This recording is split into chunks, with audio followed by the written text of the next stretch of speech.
On se retrouve aujourd'hui pour un tuto qui m'a été demandé. Alors il entraîne sur le net, hein. Moi je vais vous montrer ma version, mais le tuto que l'on m'a demandé, c'est le tuto que j'avais utilisé pour faire mon album avec des chutes de papier. Donc je vous le remontre. Il s'ouvrait comme ceci avec une pochette ici, une petite pochette là, une autre ici. Il s'ouvrait comme ça, c'était un modèle accordéon en fait, hein. Comme ça avec une pochette là. Ensuite il s'ouvrait dans l'autre sens, une petite pochette. Encore dans ce sens avec une pochette, voilà. Donc c'est parti pour le montage de celui-ci. Il est très simple, vous allez voir. Alors, dans un premier temps, moi j'ai pris toujours une planche 21-29-7. Ça c'est du 300 grammes que j'ai trouvé chez, j'allais dire Bureau Vallée, mais non c'est pas Bureau Vallée, c'est Bureau Plus. Bureau Vallée, enfin Bureau Vallée ou Bureau Plus, je ne sais plus. Donc ici, j'ai fait un premier pli à 11 cm. Ici, j'ai laissé 1,5 cm.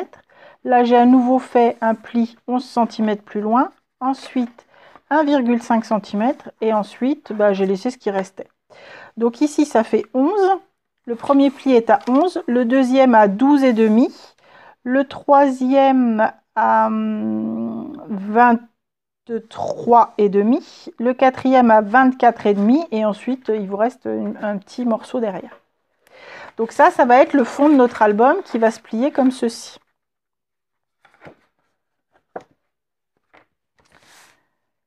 Ensuite, à l'intérieur de cet album, on va venir placer nos dépliants. Donc pour faire nos dépliants, le premier, il se situe comme ça. Donc le premier, il est plié à 1,5 cm. Ensuite, j'ai plié à 10,5 et à nouveau à 10,5. Alors, quand je vous dis 10,5, c'est 10,5 chacun. Donc là, ça fait 1,5. Ici, on est donc à 12. On est à 12. Et ici, à 22,5. Et il reste ici 7,2. Donc, on le plie en accordéon. Sur une troisième page, on vient faire un premier pli ici à 8,7, un autre à 10,5 et 10,5.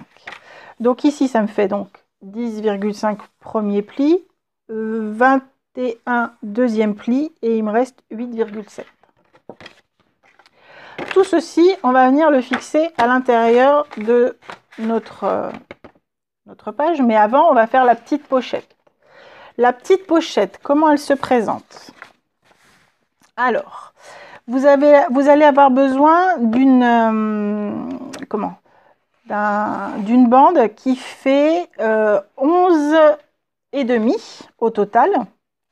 11,5. Vous allez venir tracer un trait ici à 1,5 pour faire ceci. Et vous allez couper la partie qui se trouve là. Vous allez ensuite venir ici plier à 10 cm.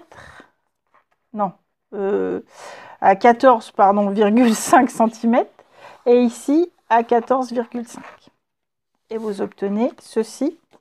Vous allez venir en coller là pour fermer et avoir une petite pochette. Et vous allez venir coller également cette languette à l'intérieur. Et ici, on viendra mettre une toute petite languette où on aurait pu le laisser complet et le fermer dans l'autre sens, hein. C'était aussi jouable. Voilà. Donc.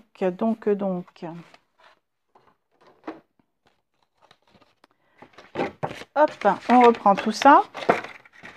Donc, si je vous remontre, ici, on a le petit côté, c'est le côté donc qui fait 8,7 cm. Cette partie-là, c'est celle de 8,7. Ensuite, on tourne et on se retrouve ici avec une fixation d'un petit côté. Ce petit côté, c'est celui-ci. Donc, on peut le laisser de cette taille-là ou on peut le réduire. C'est comme on veut, il n'y a pas de souci. Et là, j'ai même rajouté encore une épaisseur. Alors, du coup, on en est de ce côté. C'est bon, on va tourner dans l'autre sens. Dans l'autre sens, ici, on a une page simple. Ici, on avait mon petit accordéon, mais du coup, je vais le mettre un peu plus loin. Et donc, ici, On se retrouve avec une pochette et une pochette derrière et on vient ensuite le fixer là en bas. Donc là, le petit accordéon, je vais le mettre ici. Le petit accordéon, la petite pochette supplémentaire, je vais venir la mettre ici. Alors, celui qui fait 10,5, 10,5, 7,2 et 1,5, je les mets plus loin. Je prends celui qui fait 8,7, 10,5 et 10,5. Je les mets face à moi avec le pliage dans ce sens-là. Le 8,7 au-dessus. Ensuite, je vais prendre cette petite pochette que je vais fermer avec du double face. Il me semblait que j'en avais un tout fin quelque part, mais c'est le bazar sur la table. Voilà, il est là. Alors, je vais donc mettre du tout fin ici. Si je dis ici puis que je vous montre pas, ça va pas le faire. Voilà. Et donc ici, on va mettre du normal, du classique, puisque ça fait 1,5. Normalement, 1 cm, ça doit tenir. C'est bon.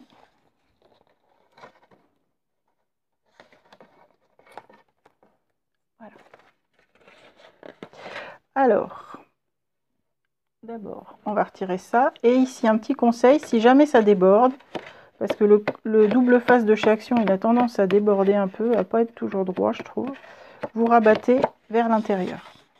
Ici, hop, on soulève ça et on vient coller tout ça. Et on obtient donc notre pochette. Donc cette pochette, on voudrait qu'elle soit ici. Donc on va bien former notre pli. Et pour le coup, on plie dans les deux sens. Et on le marque parce que sinon, ça va pas bien se goupiller tout ça. Et on vient le coller également. Donc,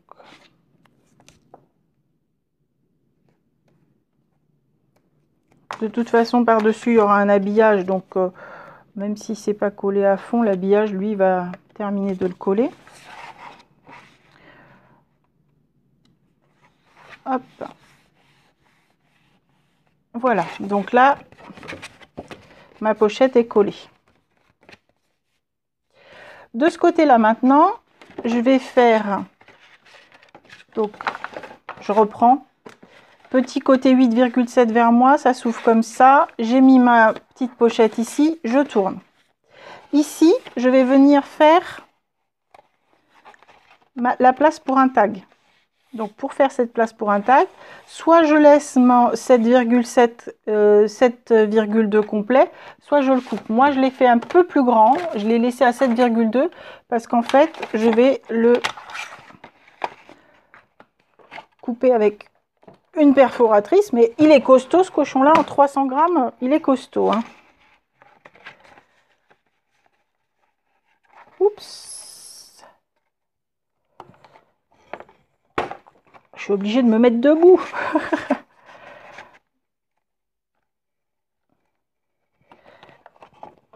Oh.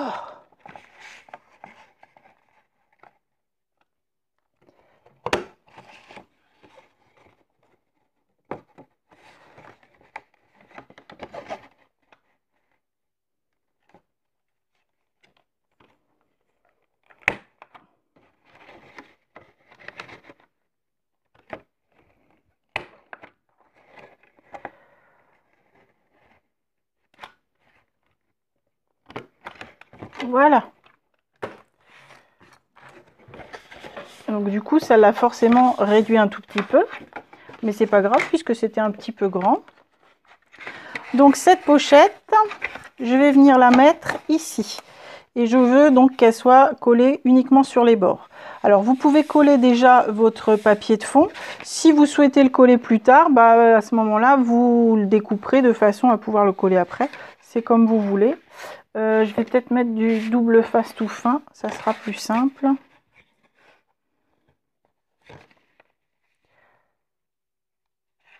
Hop.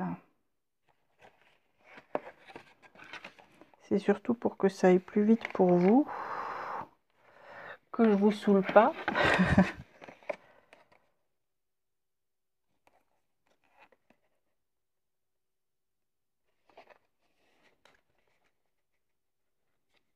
Voilà.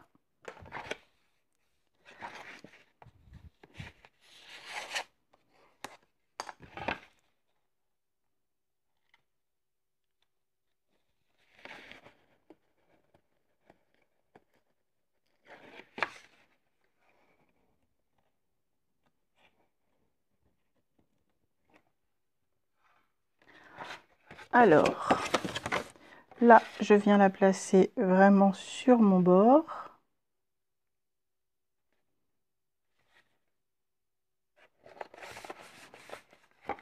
Et j'obtiens donc ma pochette.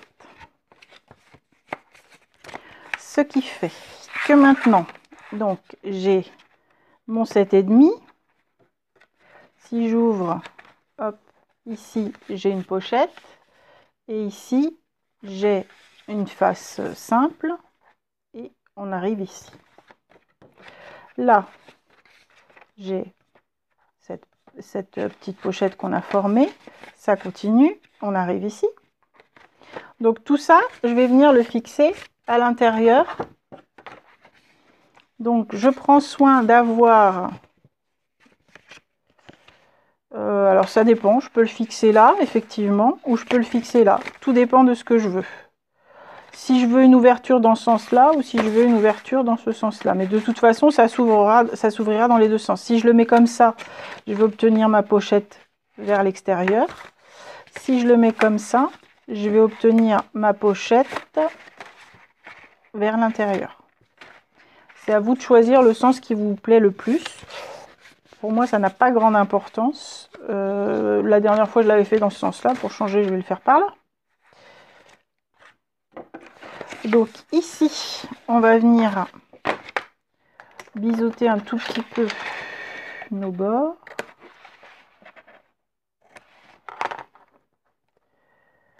On va bien le marquer dans les deux sens.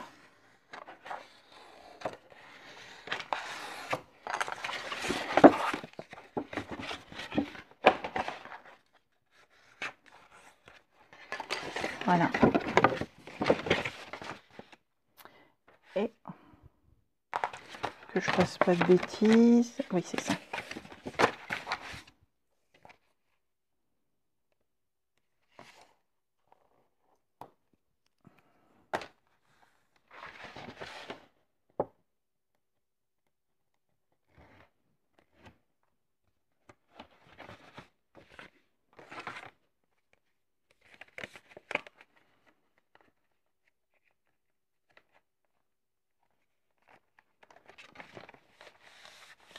Voilà. Donc, en fonction de ce que vous avez comme chute, vous rajoutez des couches, vous en enlevez, voilà. Mais plus vous en rajoutez, plus il faudra ici grossir un peu le côté. Voilà, ça vous fait ceci. Après, vous faites des pochettes soit découpées comme celle-ci, soit des pochettes toutes simples. Et pour ici, puisque vous voyez qu'ici il est beaucoup plus petit que l'autre, je suis venue faire une petite découpe qui fait 8 cm que je vais venir rajouter. Et du coup ici je me retrouve à nouveau avec cette petite languette. Alors comme j'ai perforé l'autre. Oh là là là là, je vais perforer de ce côté.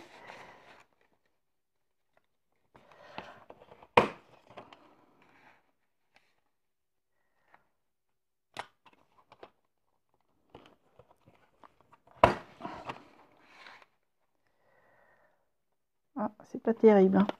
Bon. Ouais. Il est vraiment embêtant à couper ce papier. 1, 2, 3. Toc.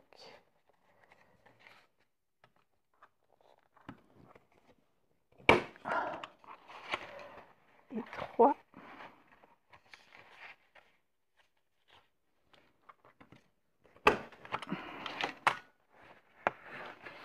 Voilà. Donc là, même chose, je vais venir mettre du scotch double face fin, mais vous pouvez utiliser de la colle pour venir faire une pochette. Et après, vous rajoutez des pochettes partout où vous voulez. Si vous voulez des pochettes sur chaque page, vous rajoutez des pochettes sur chaque page. Si vous n'en voulez qu'une ou deux, vous en mettez qu'une ou deux. Ça va dépendre aussi de la taille de vos papiers. Si vous avez des chutes un peu carrées, ça vaut le coup de faire des pochettes. Comme ça, on pense que le changement de papier est volontaire. Tout dépend de ce que vous voulez faire. C'est vraiment extrêmement variable et ça dépend de ce que vous allez avoir comme chute. Mais c'est vrai que faire des pochettes, du coup, ça permet de pouvoir utiliser des petites chutes, des grandes chutes. Tout dépend de ce que vous avez. Et je vais vous remontrer sur l'autre ce que ça fait.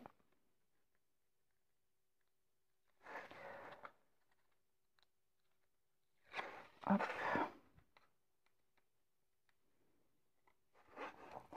Donc là, je viens le mettre ici. Et sur l'autre, j'avais rajouté une petite pochette ici. Donc, on obtient ceci qui s'ouvre comme ça, avec une pochette ici. Ensuite, comme ceci, avec une grande pochette là, comme ceci. Ici, on va certainement, je pense, venir mettre une pochette. Voilà. Ici, comme cela, la petite pochette. Ça s'ouvre comme ça. Voilà. Et donc, en fonction des chutes que vous avez, ici, j'avais une grande bande, donc j'ai pris des grandes bandes. Le petit bout de cette bande-là, il se retrouve ici. Ici, j'avais un carré, du coup, j'ai habillé là. Là, j'avais une bande plus petite, je l'ai mise là. Là, c'était des bandes parce qu'en fait, comme j'avais fait un junk journal, il me restait toutes les bandes. Il me restait des bandes, quoi, en fait. Donc, je l'ai fait avec des bandes. Mais si il vous reste des carrés, par exemple, ici, vous pouvez mettre une plus petite. Là, ça peut être une chute et là, encore une chute. Ici, une chute, là, c'est un peu plus grand. Tout dépend de ce que vous avez comme taille de papier. Et du coup, si vous avez des papiers plus petits, vous faites des pochettes. Ou bien, vous faites un carré avec, par exemple, un petit liseré de masking tape. Et puis, le dessus différent. Donc voilà pour celui-ci en tuto. Du coup, je vais customiser celui qu'on vient de faire ensemble. Et puis, je vous montrerai à quoi il ressemble. Voilà, à bientôt!